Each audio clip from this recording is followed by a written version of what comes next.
दोस्तों बात करते हैं सुदर्शन चक्र लाइव से आप जुड़ेगा। अनिल बलूनी की बात चली, इस समय प्रत्याशी बनाए गए पौड़ी लोकसभा। अनिल यानी कि अगर पर्यायवाची शब्द की बात करूं तो हवा माना जाता है और आबो हवा बदलने को तैयार है। 2022 में जिस तरह से ऋतु बदली है, ऋतु खंडूरी भूषण के आने से, उसी में व्यापार की बात करूं, कहीं ना कहीं तो व्यापार ठप सा पड़ा हुआ पिछले कुछ सालों में। बात करूं पिछले 8-10 साल से कोटद्वार का व्यापार ठप है। कहीं ना कहीं लोगों की डिमांड भी है कि इसको वन वे किया जाए। कैसे आप लेती हैं, कहीं संगठन में बात?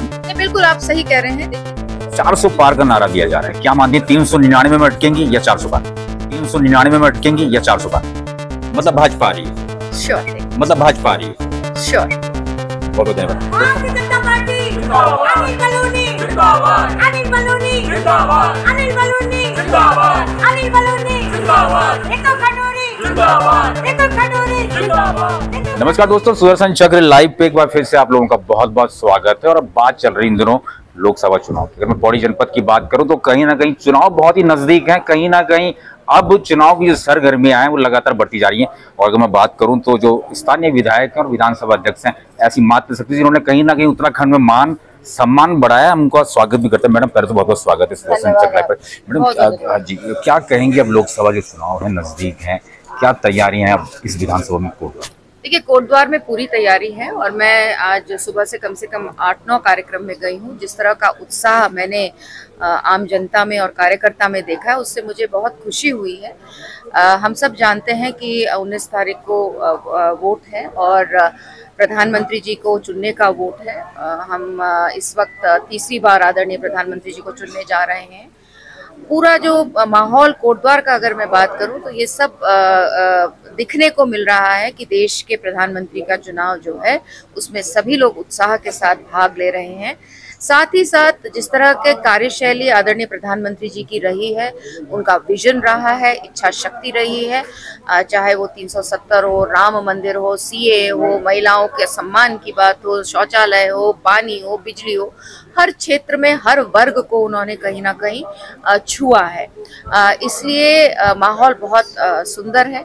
साथ ही साथ जिस तरह के हमें सांसद के प्रत्याशी यहाँ पर मिले हैं, हमें उनसे बहुत उम्मीद है, जीतकर वो जाएंगे और कोटद्वार के विकास के लिए पूरी तरह से वो कार्य करेंगे, ऐसा हमारा विश्वास है। इसलिए पूरा कोटद्वार इस वक्त तैयार है, वोट के लिए तैयार है, प्रधानमंत्री जी को तीसरी बार जिताने के लिए तैयार है और कोटद्वार से एक मजबूत कंधा सांसद के रूप में देने को पूरी तरह से तैयार है। मैडम अनिल बलूनी की हम बात करें तो राज्यसभा सांसद भी हो रहे हैं। और दोस्तों बात कर लेते हैं सुदर्शन चक्र लाइव से आप जुड़ेगा। अनिल बलूनी की बात चली, इस समय प्रत्याशी बनाए गए पौड़ी लोकसभा। अनिल यानी कि अगर पर्यायवाची शब्द की बात करूं तो हवा माना जाता है और आबो हवा बदलने को तैयार है। 2022 में जिस तरह से ऋतु बदली है, ऋतु खंडूरी भूषण के आने से, उसी तरीके से 2024 में अब जब लोकसभा में कहीं ना कहीं अगर वो विजयी होते हैं तो कहीं ना कहीं अब वो बदलेगी कोटद्वार की। मैडम कोटद्वार की हम बात करें तो लगातार कोशिश भी की जा रही है किस तरीके से यहाँ पे जो विकास के कार्य जो रुके हुए थे, आप कहने से कहीं ना कहीं उनमें मजबूती प्रदान हुई है।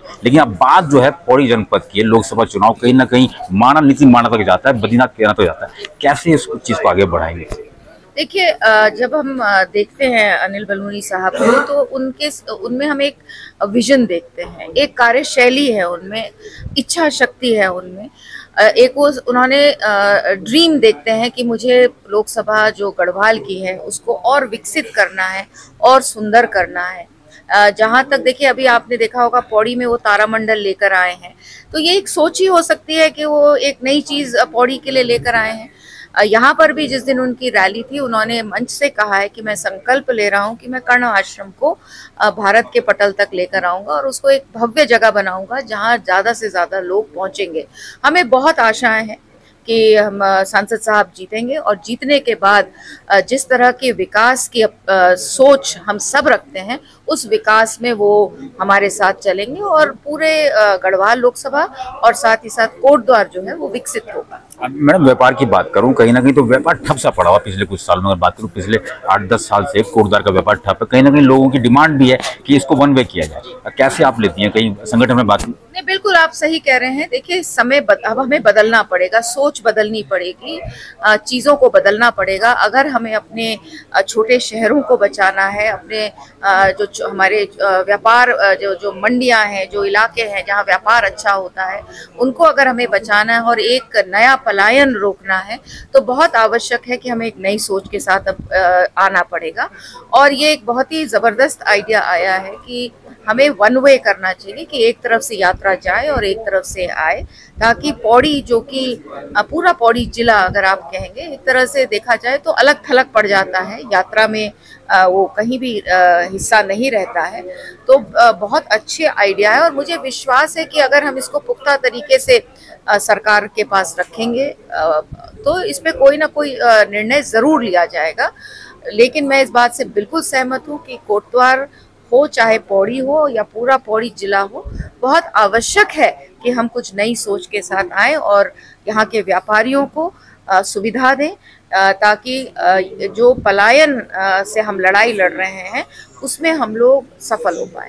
मैडम एक आखिरी सवाल कर लेते हैं, 400 पार का नारा दिया जा रहा है, क्या मानती है 399 में अटकेंगी या 400 पार? देखिए, मेरा मानना ये है कि 400 पार होगा। इसलिए होगा क्योंकि पिछले 10 साल में जिस तरह से कार्य हुए हैं इस देश में, हर वर्ग को छुआ गया है, हर जात हर धर्म को छुआ गया है। बहुत ही एक नए विजन के साथ कार्यशैली हमने देखी आदरणीय प्रधानमंत्री जी की, देश विकसित हुआ है, हम लोगों को सम्मान पूरे देश को, भारतवासियों को पूरे विश्व में मिल रहा है। इतनी बड़ी बीमारी कोरोना आई, 140 करोड़ की हमारी आबादी है, उसमें हम 3.5 लाख लोगों का ही देहांत हुआ, जबकि हर साल एक्सीडेंट में इससे ज़्यादा लोगों की मौत होती है। तो उनकी एक कार्यशैली है, एक विजन है। और कल रुद्रपुर में जब उन्होंने इस बात को कहा कि मैं आनंद लेने के लिए नहीं केवल परिश्रम करने के लिए पैदा हुआ हूँ, तो शायद ये हम सबको बहुत छुआ है। और मुझे पूरा विश्वास है कि जिस तरह से पिछले 10 साल में उन्होंने इस देश की सेवा की है, देश को प्यार और आशीर्वाद दिया है, देश वापस उनको भर भर के प्यार और आशीर्वाद देगा। मतलब भाजपा आ रही है? श्योर। बहुत बहुत धन्यवाद। दोस्तों, बात कर रहे थे इस समय रितु खंडूरी भूषण जो स्थानीय विधायक हैं, साथ साथ में विधानसभा अध्यक्ष साहब किस तरह से कह रहे हैं कि श्योर भाजपा एक बार दोबारा से रिपीट कर रही है। बहुत बहुत धन्यवाद।